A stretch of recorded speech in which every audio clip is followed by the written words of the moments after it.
Welcome to Fuller Expectations, the podcast where we dive into topics like aging with confidence, navigating identity shifts, building new healthy habits, rediscovering purpose, health and wellness routines in midlife, and yes, maybe even money, retirement, relationships, and letting go of things that no longer serve you. I'm your host, Carrie Fuller, and I am so excited that you're here with me today. My hope is that our episodes feel like a blend of personal growth, real conversation, and gentle encouragement. We'll keep things honest, thoughtful, and practical. If you have not already, please hit follow so that our podcast can appear in your podcast library. We drop episodes every week, and we don't want you to miss it. And if you thought of somebody who might benefit by what you've heard today, please share this episode with them. And now let's get into today's episode. Welcome back to Fuller Expectations. We're so excited that you're with us for this third episode in a three-part series on the seasons that shape us. We're joined today with our special guest, Ed Doherty. Ed has been with us in all three of these episodes. In episode 1, we shared the topic of To Everything There Is a Season. And in episode 2, we shared a little bit about the seasons that change us. Today, we are in episode 3, and we're talking about the season after. And this is really all about reinvention, renewal, and beginning again after you experience a tough season in your life. So as we dive into this episode with our guest, Ed, please think about a time in your life when one season ended and you were standing at the beginning of something new. Sometimes we don't think about it, but endings do matter. So these could be things like retirement, maybe children moving away from home, changing careers, a shift in your life that just has you in that big transition period. So we're kind of between who we were and who we're becoming. I think what's important to remember in this season is that it's never too late to start something new. It's never too late to learn. And sometimes the gift of perspective is truly a gift that we might not see, but it's there. We are so lucky that Ed said yes to joining us for this special series. So let's dive right in. Ed, welcome back. It's good to be here again. Yeah, this is exciting. It's our third episode in a special 3-part series on the seasons that shape us. And today's episode is focused on the season after. So this is when you begin again after one season ends and we're standing at the front of something new. And I feel like in my mind, I always feel like this season is kind of forced to me, and it's probably not, but to me it always is like after a significant change, like a retirement, or if you have kids at home that leave, and move out on their own, or maybe you've had a career change. I guess that isn't necessarily forced, but I think of it as a switch in your identity. I would agree with that. And it's usually event related of some kind. In my situation, I was a chain restaurant executive for decades, including being president of my own company in Ohio. And then we had a conversation. Both of our mothers were still alive. And so we decided to move back to Massachusetts, which started a new season. And I was a volunteer for a nonprofit. And when they heard that I was interested, there happened to be an opening in Massachusetts, and they approached me about taking that position and coming back. So I totally changed careers from a president of a restaurant company to the executive director of a nonprofit. Like major life changes, though, too, because you moved to a totally different place. A much more expensive place, I may add, than Cincinnati.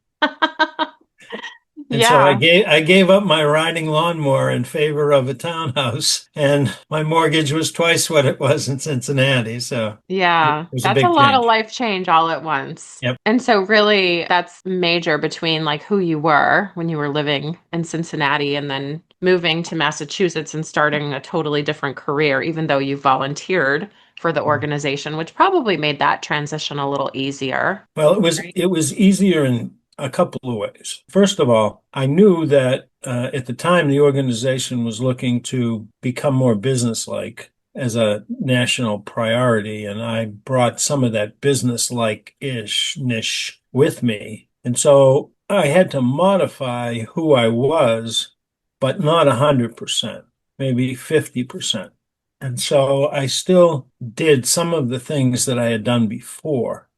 One of the things that I had always focused on was what I call transferable skills. So if you learn how to operate a specific appliance and it's very technical and you learn how to do it, not much of that is transferable. But if you learn how to engage, for example, volunteers, as a volunteer, I engaged volunteers, that was a transferable skill. And so when I became an executive director, I knew how to communicate with volunteers. I had a generic skill. When I was very young, in my 20s, which now is very young, I read this book. The title was, If You Don't Know Where You're Going, You'll Probably End Up Someplace Else. The book is still available, but the core concept of the book is view life as traveling along a road, a gated road, where there were various gates at different places. And once you passed the gate, that was unavailable to you. So, for example, when I was 3 years old, I passed the gate of being a concert pianist. I couldn't become a concert pianist after that. And I couldn't become a place kicker in the National Football League after I was 25. But what happens is if you open those gates and acquire the skills associated with them, you can take them with you for the rest of the ride. So, for example, I learned to type in high school, and I still can type 60 or 70 words a minute. That's a generic transferable skill. And so when I changed careers, the first thing I've always done is look for what generic transferable skills I can use. Isn't it funny? Because I took typing in high school too, by the way, and I never in a million years would have imagined that that's probably one of the best classes I could have taken for this day and age. But what you just said just reminds me, because our second episode in this three-part series was about seasons that change us. So as you're talking, I'm thinking about your mind and how you think when you're going through a very hard season. You shared that in the last episode. So for me, I'm thinking about the concept or the curiosity about staying teachable and continuing to learn and remaining open to possibilities. So when our listeners are going through something in their life that's a really tough season, if you think about those things, what are you going to be able to take to apply to the future you? That's what I'm thinking about as you're talking. I would Yeah. agree. I think that as long as you're learning something, the season, if you judge the value of the season while you're in the season, you're not going to get an accurate representation. You have to judge the value after it's over, maybe decades later. Yeah. The gift of perspective, right? Yeah, right. Yeah. For example, I learned to type, and then in college, I was the only one in my group that knew how to type. So guess how I worked my way through college? Typing Ah, papers. yeah. Sounds silly, but it worked. No, that's so funny. And it's so true. And I think the gift of perspective is huge. I mean, it's like hindsight, right? So, what do you think as we are on the other side of those seasons that do change us and we're in the season after, thinking about what becomes more important to us? Things might be different. What's important to you when you're in a season of change or a very hard season might be different when you're coming out of it. As you get older, what becomes less important? And the flip side of that is what becomes more important. What becomes less important is what other people think. Because I think as you age, you get a lot of different perspectives. And I think the older you get, the more important authenticity becomes to you. And I think you have a bullshit detector and you can smell someone who's not authentic easier. Yeah. And also, can you talk about the concept of what a meaningful life looks like? Especially like to you today, you've had a lot of those transitions and new seasons because you've moved around a lot, changes in career, hard seasons. What does a meaningful life look like for you today? Well, I think it varies with everybody. Different people have different things for no particular reason. I think about the good things that I have done, the impact that I've had, and I'm judging them from a perspective. And sometimes things pop up, like someone I mentored 30 years ago is now president of a company. And I know that he's attributing some of his success to the lessons that he learned back then. I got involved as an active member of my old fraternity at UMass that was failing, and I'm retiring from that role now. and the membership went from 16 to 116, and it won a boatload of national awards. And so I feel good about all the benefit I've done for all those kids. And when I first got involved, none of the members now were born when I first got involved, in 2009. So I feel good about those things. And I think we all engage in two things. What did I do and what do I regret? I tend to focus on what I did. And I really have a small list of regrets.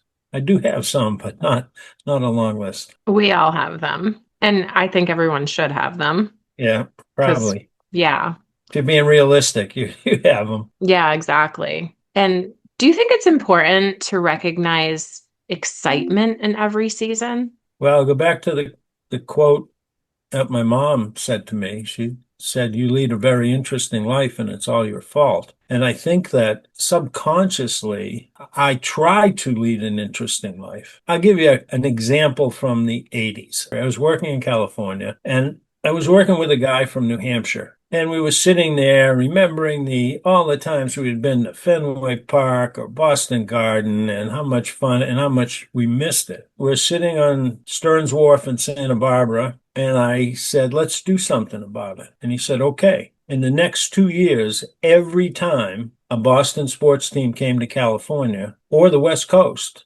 because there were teams in Seattle, we went to see them. So I saw the Red Sox play in San Diego, the Patriots play in Anaheim, the Bruins play in Los Angeles, the Celtics play in Oakland, and it became very interesting. And so the fact that I've been to, I think, 30 major league ballparks, baseball parks, that's my fault. I was the one who wanted to make that interesting and engaging and exciting. And let me tell you, it's exciting going to a baseball game in a strange place. It just is. Yeah. I think too, like, I feel like it's when we think about life and change and the seasons and in transition and all of that stuff, a lot of people feel stuck or they feel uncertain about how to have the best perspective about it as they can have, right? It becomes like I feel like people always jump to the negative. Can you share some ideas for listeners out there who might be in a really tough season? Maybe they moved to another part of the country and they don't know anyone there, or they're starting a new job, or something major has happened in their life. And we all know people who get, there's people who grasp the concept of taking the best out of a situation. And there's people who just automatically go to the woe is me. Mm-hmm. Make a list of all of the good things that have happened to you while you were feeling sorry for yourself. There isn't any, because when you feel sorry for yourself, you set up a force field around you that prevents good things from happening. So the number one step is stop feeling sorry for yourself and take one step in a new direction. Just do one little thing. Example, one little thing that we did as I was living around the country. The very first thing, and this is an old school thing, but the very first thing we did when we moved to a new location was subscribe to the local newspaper because it helped us get acclimated. We knew where the big split was, or we knew where the overpass was and the traffic report. We just learned, we tried to learn the city. And I think that's, learning is probably the key word. If you relocate, learn the city. If you change jobs, learn the job, learn the culture, learn the company. If something bad has happened to you, learn the road to recovery. The steps are all the same. Why do you have eyes on the front of your head? There's all kinds of cliches to see forward. So that's kind of the best recommendation. The feeling sorry for yourself state of mind, I think it's the worst one you can have. I think it really prevents success. It prevents bouncing back. Think about it. When you see someone who's resilient, you say to them, oh, they could have felt sorry for themselves, but they didn't. Yeah. Staying with the baseball metaphor, how many batters have hit home runs after they struck out the previous at bat? A baseball player makes the Hall of Fame if he fails 7 out of 10 times. He'll make the Hall of Fame. So think about it. Yeah. And, most people who got somewhere, especially talking about sports, they didn't get there the first time they tried. So Right. I think curiosity as a life strategy is a great way to sort of think about things and trying to understand that learning is always good. Staying teachable, like being able to learn new things, remaining open to possibility. Right. I 100% agree. And running a marathon, I couldn't have done it without a trainer who was half my age. And she led me every step of the way to be successful. I never would have been able to run a marathon if I was unable to learn. And I think that that really sticks with me today. The other thing is, life is always presenting you with learning opportunities. You just have to recognize them. As an example, I'm a consultant right now. And I use artificial intelligence. Well, how do I use artificial intelligence? Does it do work for me? No, it does what I want it to do in a way I want it to do it. So, for example, I was doing a compensation analysis for a company, and I didn't feel like looking at all the 990 reports of all the competitors. So I just had artificial intelligence do it for me and did a great job. The other thing, for example, I see pitches all the time to do something. So I just type it into artificial intelligence and say, is this a scam? And I know right away if it is or it isn't. Now, I don't know how many 74-year-old guys are using artificial intelligence as much as me, but I'm learning as I go. That's a good point. Well, especially today when there's so many people who are afraid that they might lose their job. It's like the topic of conversation. And so, I'm actually starting my first course with Quinnipiac University. I'm taking a course in artificial intelligence. Why am I doing that? Because it's the future and I want to know how to use it to the best of my ability. Mm-hmm. I think most people who are afraid of AI, it's because they either don't know enough about it or you hear people talking about the fact that it's stealing jobs.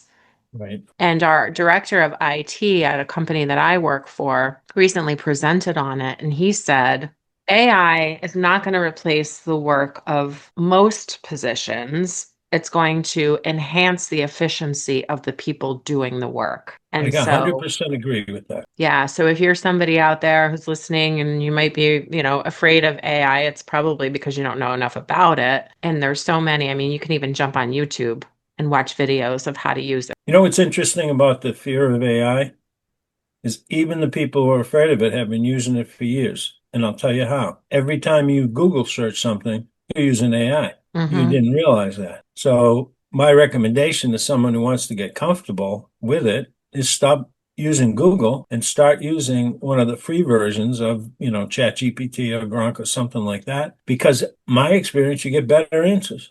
Yeah, you do. You do. And it's the whole curiosity as a life strategy thing. So I think for people out there who might be in it, maybe they just lost their job because of AI. There's a lot of courses through even LinkedIn or YouTube. There's a lot of free opportunities to learn about it out there. You just have to You look know for why them. that is because employers need people who know how to use AI. Imagine the last time this happened was when personal computers took over the workplace. Mm. It was the same thing. Oh, it's going to eliminate positions. Well, not for the people who know how to use them. And the same thing applies to AI, not for the people who know how to use it. That's a good point. Yeah. So if someone who's listening today might be a little nervous or uncertain, they might be grieving about something that happened in their life that's transitioning from one season to the next, what would you want them to remember about the season they're in right now and how they have the ability to change things as they transition into the next season? Well, I think that as we've discussed, regardless of what the season is, you're learning something in that season. And so even if it's a terrible season, if you can quantify what you've learned, I mean, even if someone gives you the shaft, you learn something from that. You know what I mean? I'm not going to trust that kind of person, or I'm not going to be as naive as I was then. So sometimes it depends on what you define as a lesson. A lesson could be something as simple as not driving in New York City at night. That could be a lesson. I'm not going to do that again. It could be going to a restaurant. I'm not going to do that again. I went to a new restaurant yesterday. It was pretty good. I'll be back because I learned something. And so I think that maybe people should broaden their definition of what learning is, because at its widest, learning happens every day. Learning about your relationship, learning words my wife doesn't like me to say, learning things my son likes to eat. They're all learning experiences. And Mhm. if you stop and think about it, isn't the statement, the more you learn, the better off you are, kind of universal and generic? I mean, if you're going to spend 2 hours learning, would you rather learn one thing or 10 things? I think I'd rather learn 10 things. So I think learning is the key. It is. Yeah. I used to say to the kids, when I taught them when they were going into high school, I taught them how to use the washer and dryer because I wasn't going to do their laundry in high school.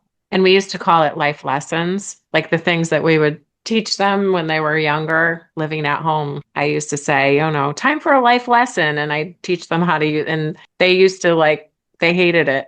But it's Well, funny now that they're adults living independently. My son throws that back at me all the time. When he has to do something that is not fun to do, I'm like, oh, that kind of sucks, huh? And he's like, yeah, life lesson. It builds character. yeah, I was the oldest of eight. When we were 10, we knew we had to do our own laundry.